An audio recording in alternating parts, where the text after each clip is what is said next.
Today on What Went Wrong, they were so close.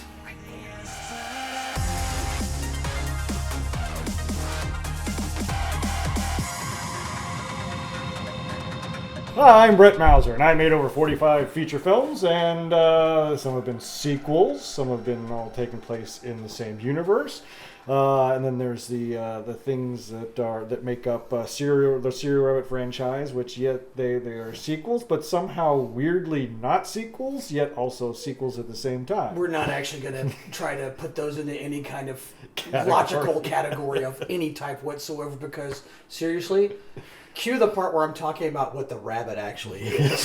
Like, all right, here's your possession schedule. Here, Bill, you get a bull. Here, Bill, you get a buffalo.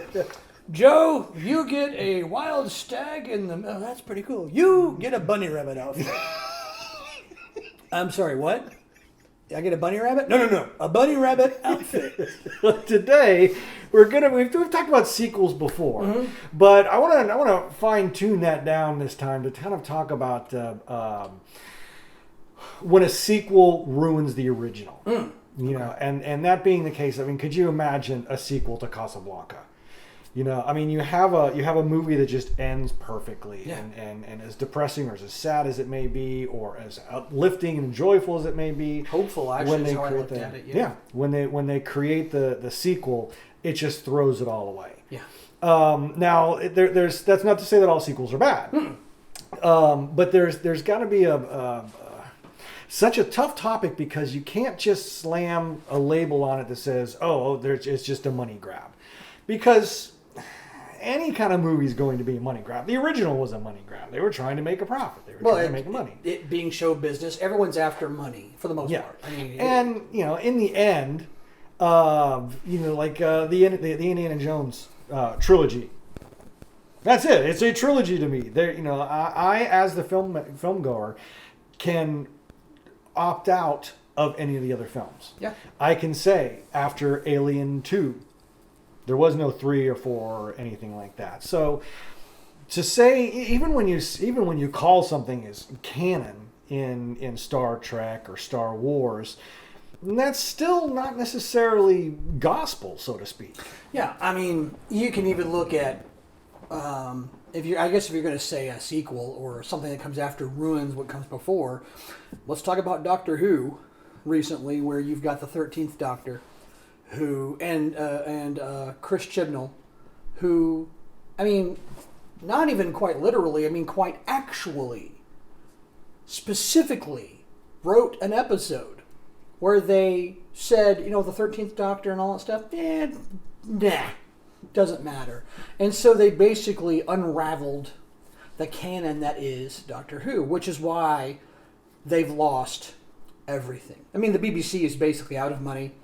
No one's buying Doctor Who stuff. Everyone hates what's going on. In fact, they've recently put, I can't remember his name now, but the writer of the 10th Doctor and 11th Doctor, which was the best, everyone's favorite doctors, they put him back in charge, and he's basically said everything that came before. He's like, he basically told the BBC, "I'm doing this what I want to do, and if you don't like it, I'm out, and you," because someone went in there, and because of, they wanted messaging, they wanted the patriarchy, blah, blah, blah, blah, blah. And they wrote a sequel, if you will, if you want to think about the Doctors as being sequels, specifically that tore apart everything that came before it. For what reason, I can only guess. I don't know if they're just that stupid, probably. I don't know if they just don't understand, whatever, okay. Their intersexual comprehension of racism and sexism, whatever else, where everyone's a class and you have to, protect certain ones, which is what happened with Star Wars, the last 3, where you had Rey as a protected class of women who had to be perfect. And so, ruined, Star Wars ruined, the movie 7, 8, and 9 ruined, well, let me rephrase that. Specifically, Doctor Who, 13th Doctor, ruined what came before. Certain sequels we'll talk about in just a second ruined what came before. But you can't ruin, if you will. 7, 8, and 9 didn't ruin 4, 5, and 6. 1 did start tearing things apart with the midichlorians and all that kind of stuff. So they kind of started to try to ruin it, and then it was like everyone just kind of forgot about it because everyone realized how horrible it was. Like Jar Jar just went away. You know, you just never see him again. Where everyone was like, "Yeah, that was really stupid," and everyone's like, midichlorians. I still say if they'd have done the Jar Jar Sith, you know what? then that would have saved the whole thing for me. In my mind, I still think Jar Jar is a Sith, and he just. Because that would be, honestly, that would be the greatest thing. That would, actually, if they'd have done that, I would watch 1, 2, and 3 again. Because I'm like, okay, I watched them and but anyway, so you have certain sequels, if you will, that specifically, work to destroy what came before for whatever reason, messaging or, all this stuff. And typically they don't do very well if you have a fan base, a rabid fan base, Star Wars, Star Trek, Doctor Who. Even like the Highlander films, because Highlander was kind of one of those movies that did okay, but no one realized how it got into the zeitgeist, if you will. All of a sudden the whole samurai, just pulling a samurai sword out of nowhere, and there can be only one, and, became a thing. The phrase "there can be only one" became a thing in the late 80s and early 90s, and then they came up with a TV show and another movie, and which we'll talk about. Yeah. And despite the second movie being horrible, the TV series came out. I gotta put my disclaimer in, except for the Sean Connery bits. I love watching Sean Connery. There's a Sean Connery. We're gonna make some new laws. Sean Connery law, which basically says Sean Connery in a movie makes the movie awesome as long as you only watch the parts that Sean Connery is in. Yeah. I've also never seen, and I've watched some I've seen Zardoz. For those of you believe I've seen that movie twice? Oh, I've watched it more than that. For any of you who haven't seen Zardoz, okay, don't stop right now. But when this is done, you need. That is one of those things. Zardoz. Okay, anyway, let's go back. So I've watched Zardoz. I've seen Sean Connery do amazing things, and yes, Highlander 2, which was just a colossal train wreck. But yes, Sean Connery in it was. So I could, if give me Highlander 2, the Sean Connery cut. That's what I want. Give me Highlander 2, the Sean Connery cut, which is basically Rodriguez doing Rodriguez things, and the movie ends. There we are, and that's it. That's we get Queen playing the theme song, Sean Connery, and then the end credits again with Queen, and I'll be okay. So the Sean Connery law, and that's now a thing that exists. You've got my stamp of approval. Spapunk. But so, and you have, for example, like sequels, like Star Wars Episode 1, which sought to kind of do things to episodes 4, 5, and 6, and the fan base went, and I don't know if George Lucas, but whoever it was like, and they never mentioned midichlorians again. Ever. Anywhere. It vanished. Pretty sure if George Lucas gets a chance, he'll go back and he'll wipe out that part of the conversation. Yeah, say, if he can edit in McClunky, he can edit out midichlorians. Yeah. So there's that. And then you've got like sequels that, like Ghostbusters 2, didn't hurt Ghostbusters at all. Mm-hmm. Now, it made Ghostbusters 3 not really happen. And Ghostbusters 2 wasn't a bad movie, but it didn't hit. Mm-hmm. But that's not the same thing as screwing up. Ghostbusters itself is fantastic. It is one of the best movies ever made. Yeah.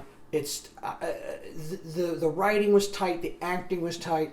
If you do a comparison to Ghostbusters '84, then Ghostbusters 2016, and just simple things like how they introduced the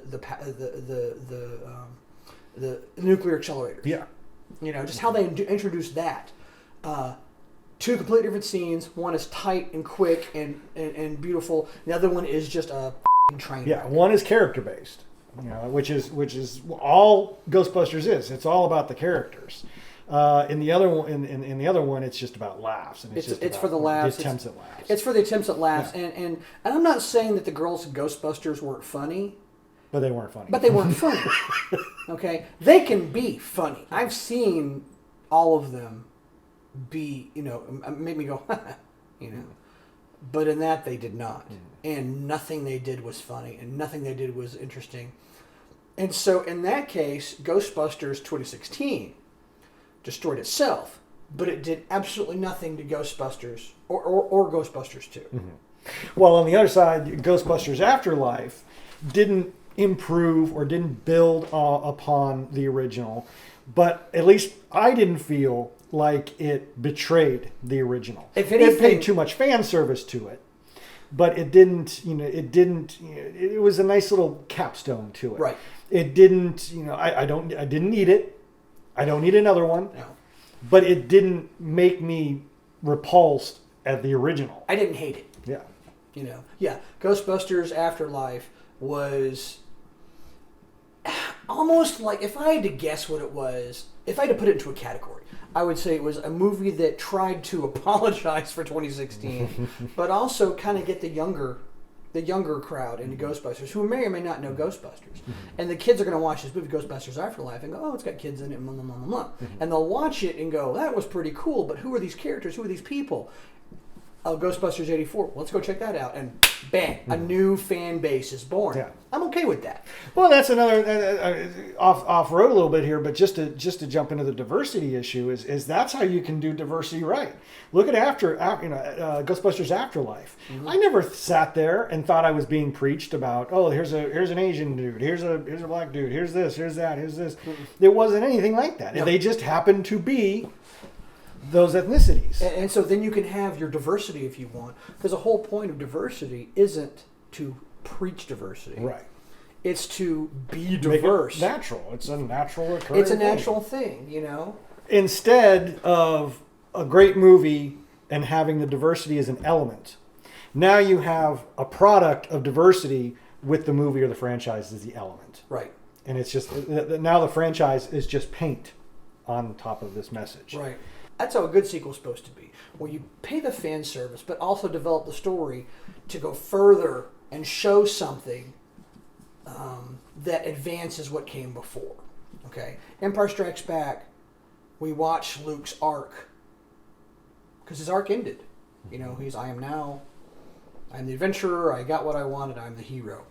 Then he sets a new arc, And so people were like, you could say like Casablanca, well, the arc ended.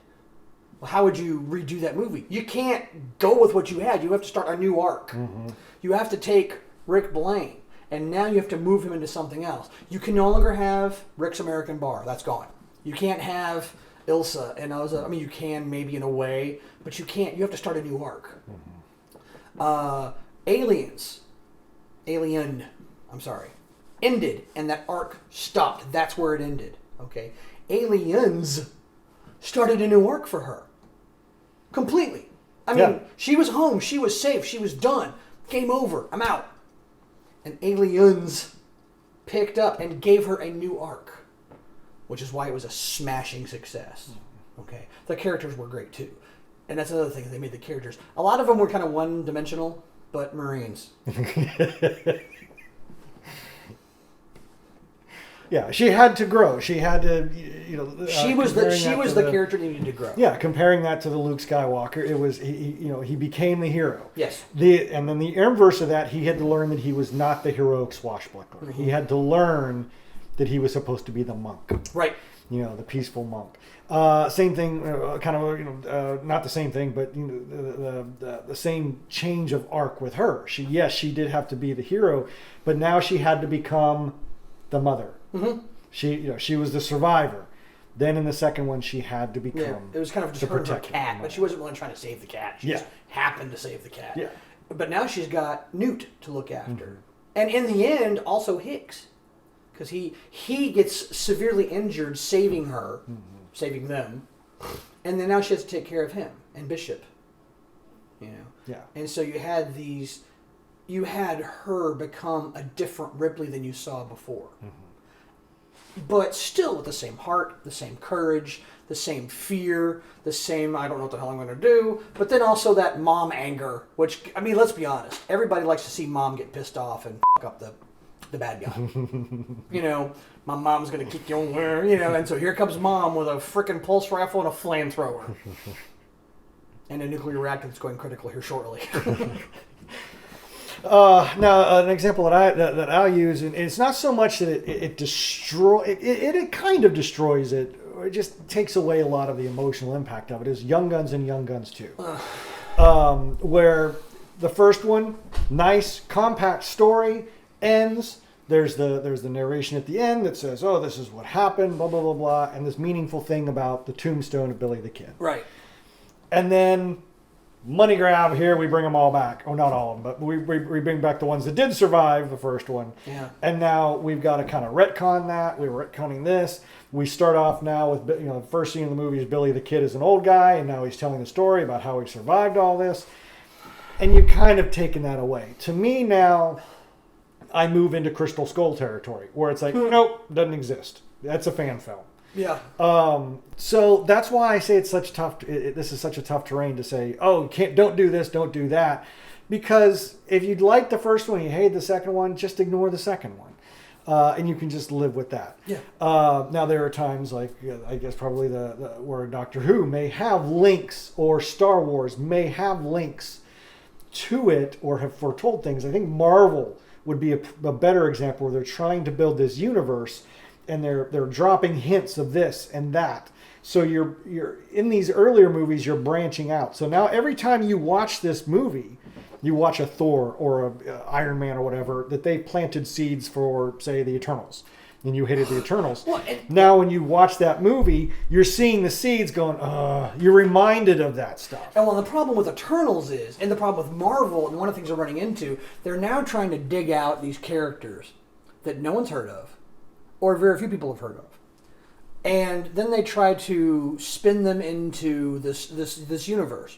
The problem is, then you kind of get this whole thing where, where were the Eternals during the Infinity War? Mm-hmm. Oh, they can only, affect the so-and-so. It's like, but, and once again, rules of the universe. Now, they can't do anything to affect people. It's like they were giving them technology. They affected them. Oh, but they can only fight these people. Why? Well, because they can't do anything to affect how humanity is. Like, he's in Bollywood. He's a dancer in Bollywood. He's affecting things.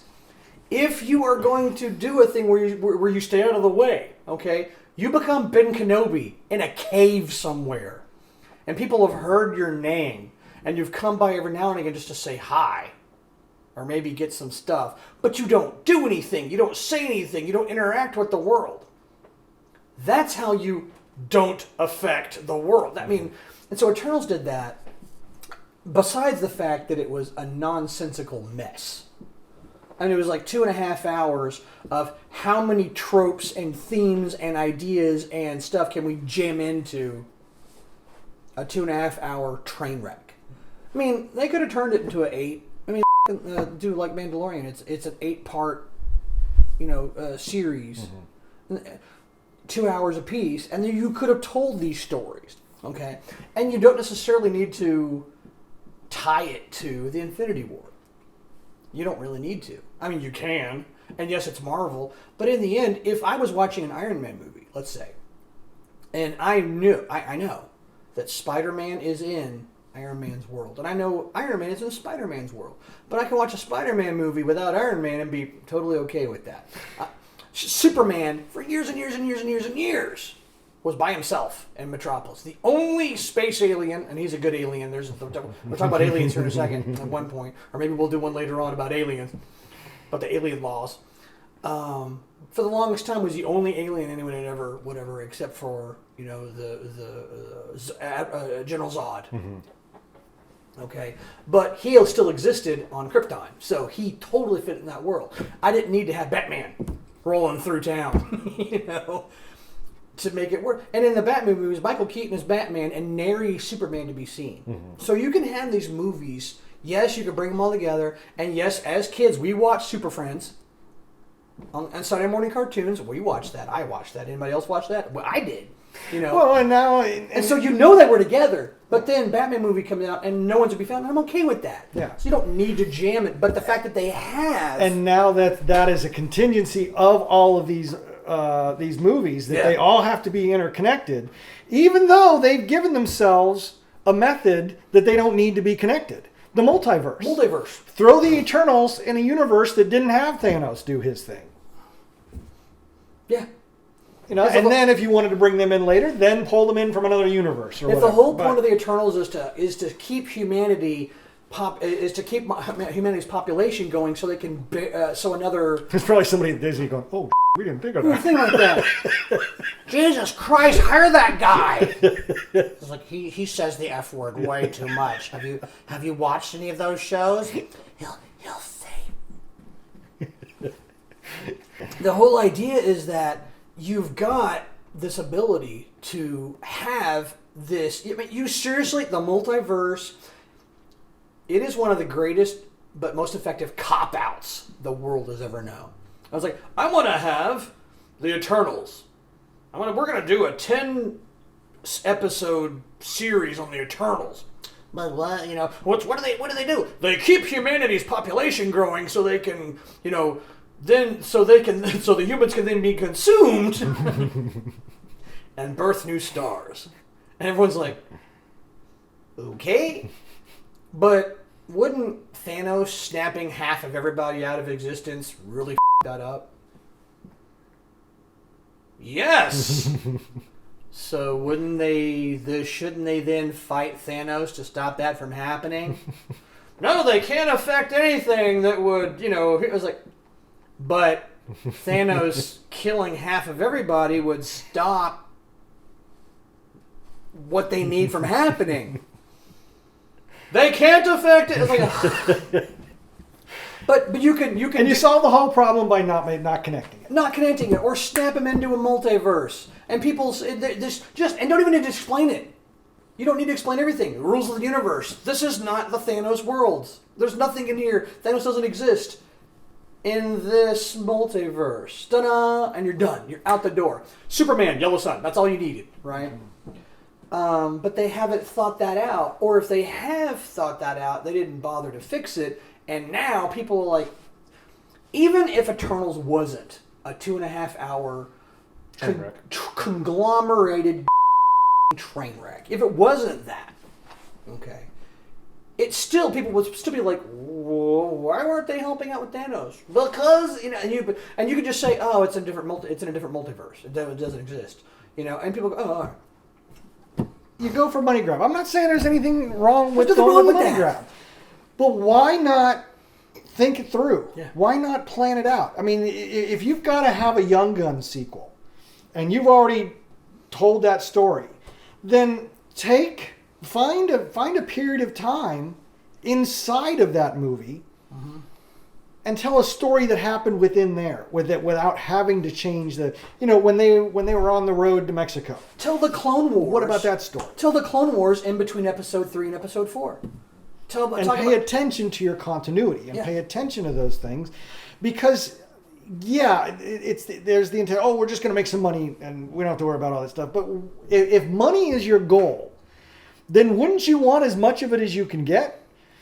And if you're going in there not caring about the fans, not acknowledging, or even acknowledging the fans intentionally and saying, oh, f*** them, or just deciding not to acknowledge them and go and get somebody who's never watched a Star Wars movie in their lives to write and direct a Star Wars movie, you're leaving money on the table. Why are you doing this? In a case that's big enough, you're leaving billions of dollars on the table. Yeah. Billions of dollars. So, bringing it back to us and the Serial Rabbit, there's that I don't know what you call it, a desire or intention or thought to, and I brought this up from time to time, is, okay, what if we did a serial, I would like to see a Serial Rabbit movie done as an actual horror film, creepy as hell, no jokes, just straightforward slasher film.